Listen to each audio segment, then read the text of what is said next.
Es julio y tu jardín parece rendido. Las hojas cuelgan cansadas, el suelo arde bajo el sol y cada maceta pide agua a gritos. Piensas que ya es tarde, que perdiste la temporada. Pero julio no es un mes muerto, es una ventana distinta, una que premia a quien elige las plantas correctas para el calor. Hoy verás 15 plantas compañeras que mantienen las plagas a raya sin un solo químico, con manejo realista y sin promesas mágicas. Una de ellas puede reducir el daño por nematodos hasta un 99% si la usas bien. Usada mal no sirve de nada. Te explico exactamente cómo hacerlo. Empecemos por la aliada con más ciencia detrás, la albahaca. En 2024, un estudio de la Universidad de Kagoshima demostró que los compuestos volátiles de la albahaca redujeron a la mitad el peso de las larvas que atacan al tomate. Y en ensayos de la Universidad de Virginia Occidental, el tomate plantado junto a albahaca, a la densidad correcta, rindió un 20% más. La clave está en la colocación. Repártela por todo el bancal, no solo en el borde, porque el efecto de esos volátiles cae a partir de los 100 centímetros de distancia. Un detalle importante: si quieres hoja tierna, no la dejes florecer. Poda las puntas florales cada semana para mantener el aroma y la producción de hoja. Así proteges tus tomates mientras cosechas hojas frescas cada pocos días. Y funciona igual en maceta que en bancal. El tajete no es un mito de jardinería. Sus raíces liberan tiofenos, en concreto alfa-tertienilos, que atacan directamente a los nematodos del suelo. Un estudio midió una inhibición del 88% en la eclosión de huevos, y como cultivo de cobertura, la supresión llegó hasta el 99%. Pero el efecto no es automático, depende de la especie, del cultivar, del tipo de nematodo y de la temperatura del suelo. Plantado como compañera puntual en el borde. Su acción es moderada y preventiva, no una cura garantizada. Por eso el tajete apoya, no sustituye. Sigue rotando cultivos y cuidando un suelo vivo. El tajete refuerza ese trabajo, no lo reemplaza. Y al terminar la temporada, ese borde de color que dio protección parcial se convierte en materia orgánica cuando lo incorporas al suelo. Doble beneficia trabaja en el aire. Sus flores abiertas y planas son una plataforma de aterrizaje para sírfidos, crisopas y avispas parasitoides. Y esos insectos son los que devoran pulgón y mosca blanca antes de que colonicen tus cultivos. En julio, intercálala entre las hileras de hortalizas y corta las flores marchitas con frecuencia. Ese gesto estimula una floración continua, que mantiene el flujo de auxiliares durante semanas. Suelo con buen drenaje y riego moderado. No necesita más. Un aviso: se resiembra sola con enorme facilidad. Si no quieres que invada el bando el año que viene, retira las cabezas de semilla antes de que maduren. A cambio, ganas más polinizadores visibles, color constante y un jardín que trabaja solo, atrayendo justo a los depredadores que necesitas. La caléndula alimenta a tus aliados, la capuchina alimenta al enemigo, y esa es exactamente su función. Sus hojas cargadas de glucosinolatos actúan como imán para el pulgón, que la prefiere antes que a tus tomates, calabacines o lechugas. No los repele, los concentra en un solo lugar donde puedes verlos y controlarlos. La clave está en la distancia. Plántala a 45 o 60 centímetros del cultivo principal. Si la pones demasiado cerca, los pulgones simplemente saltan a la planta vecina. Revísala cada 2 o 3 días y retira a tiempo las partes muy invadidas, porque las hormigas pueden trasladar esos pulgones de vuelta a tu huerto. Y cuando termines la vigilancia, hay premio. Sus flores y hojas son comestibles, con un sabor picante que recuerda a la rúcula. Protección parcial gratuita y un estallido de naranja y rojo entre las hortalizas.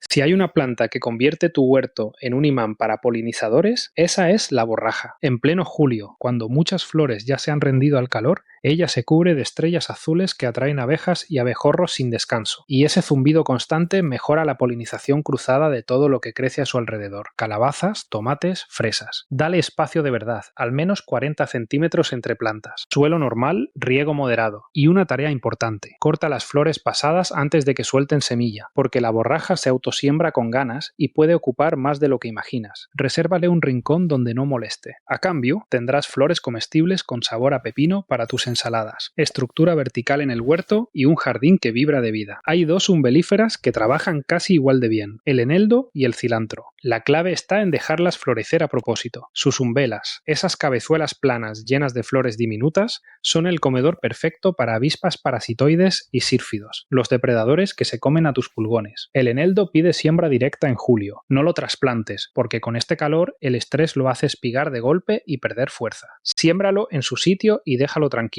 El cilantro espiga rapidísimo en verano, y muchos lo viven como un fracaso. No lo es. Esa flor es justo lo que alimenta a tus auxiliares. Si además lo quieres para cocina, Siémbralo en semisombra y alargarás la cosecha de hoja. Con ambos, siembra escalonada cada 2 o 3 semanas. Así tendrás hoja aromática para tus platos y flor funcional para el control biológico, sin gastar un céntimo de más. El hinojo es de esos aliados que trabaja mejor cuando lo dejas apartado. Sus flores amarillas, reunidas en umbelas amplias, atraen a crisopas, mariquitas y avispas parasitoides, esas mismas que patrullan tu huerto en busca de pulgones. Colócalo en los bordes exteriores del bancal y tendrás control biológico pasivo desde la periferia. Pero el hinojo tiene un carácter difícil. Sus raíces liberan sustancias alelopáticas que frenan el crecimiento de tomates, judías y muchas otras hortalizas cercanas. Por eso nunca lo plantes pegado a cultivos delicados. Dale su maceta grande o una esquina propia, separada del resto. A cambio de ese espacio, te devuelve bulbo y fronda para la cocina, mientras hace de guardián silencioso desde su rincón. Si buscas 2 plantas que resistan el verano sin exigirte casi nada, el romero y la salvia son tu apuesta segura. Ambas son leñosas mediterráneas hechas para el pleno sol y el suelo seco.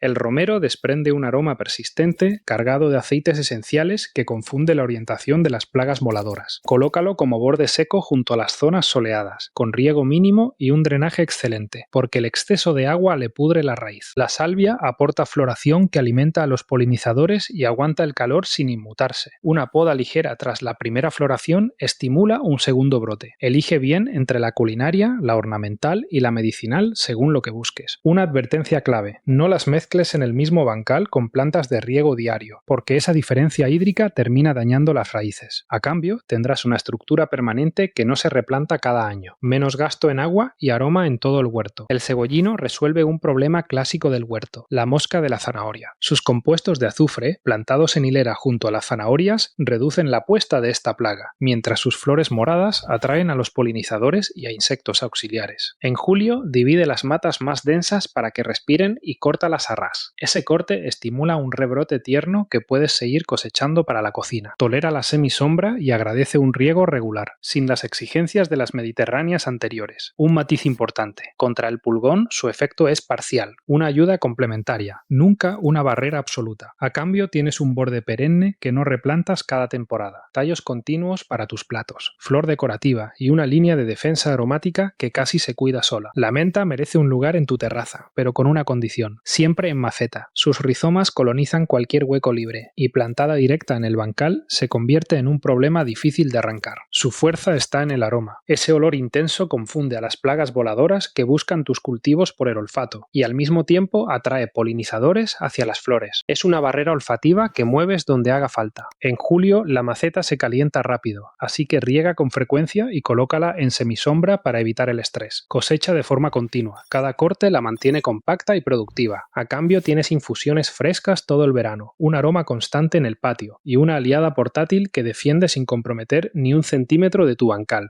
Si la menta trabaja en altura, el alisum lo hace a ras de suelo. Es una cobertura baja que se extiende como una alfombra florida entre tus cultivos, y ahí está su gran valor. Sus flores diminutas alimentan a sírfidos y avispas parasitoides, los depredadores naturales que devoran pulgones. Estudios citados sugieren que puede reducir el daño por pulgón hasta un 40%, porque atrae a esos auxiliares directamente donde vive la plaga. En julio, plántalo en el borde de los bancales o en la base de macetas grandes, con suelo drenado y riego ligero. El calor extremo lo frena, así que colócalo con algo de sombra por la tarde para mantenerlo activo. Cuando bajan las temperaturas, rebrota solo. A cambio, recibes una cobertura que huele a miel, cubre el suelo desnudo y funciona como estación de servicio permanente para tus defensores naturales. Ahora vamos a la zona más castigada por el sol, ese rincón donde el riego escasea y otras plantas se rinden. Ahí la lavanda no solo sobrevive, sino que se convierte en el motor del huerto. En julio explota en flor y atrae abejas, mariposas y avispas beneficiosas. Su aroma intenso confunde a las plagas voladoras, que pierden el rastro de tus cultivos. Colócala junto a plantas que pidan poca agua, como seto bajo o borde perimetral en patio soleado o terraza orientada al sur. Un aviso clave: nunca la mezcles con huerto muy húmedo, porque el exceso de riego pudre la raíz y la mata en una sola temporada. En cambio, tienes una estructura permanente, espigas secas para perfumar la casa y un pasillo de polinizadores que alimenta a todo tu huerto. Cerramos la lista con una opción que pocos jardineros aprovechan: el ajo ornamental y el cebollino chino, dos aliados de la familia Allium. Su secreto está en los compuestos azufrados que liberan al aire. Ese olor penetrante este enmascara el aroma de tus cultivos y confunde a plagas como el pulgón y la mosca blanca, que pierden la pista de la planta huésped. En julio florece rápido, tolera el calor moderado y pide un riego medio. Colócalo como borde de temporada en el bancal o en maceta, marcando el perímetro con su flor esférica y vistosa. Eso sí, no lo veas como un muro defensivo completo. Es una pieza más del rompecabezas, no una solución única. A cambio, tienes aroma funcional, una flor redonda que decora y un cierre elegante para el borde del huerto. Estas 15 plantas no son adorno, son herramientas de control natural que trabajan con calor, semisombra y riego medido. El calendario no decide por ti, tú decides. Elige 3 o 4 de la lista y plántalas esta semana. En pocas semanas verás cosecha, color y estructura sin empezar de cero. Gracias por acompañarme. Cuéntame en los comentarios cuáles vas a plantar.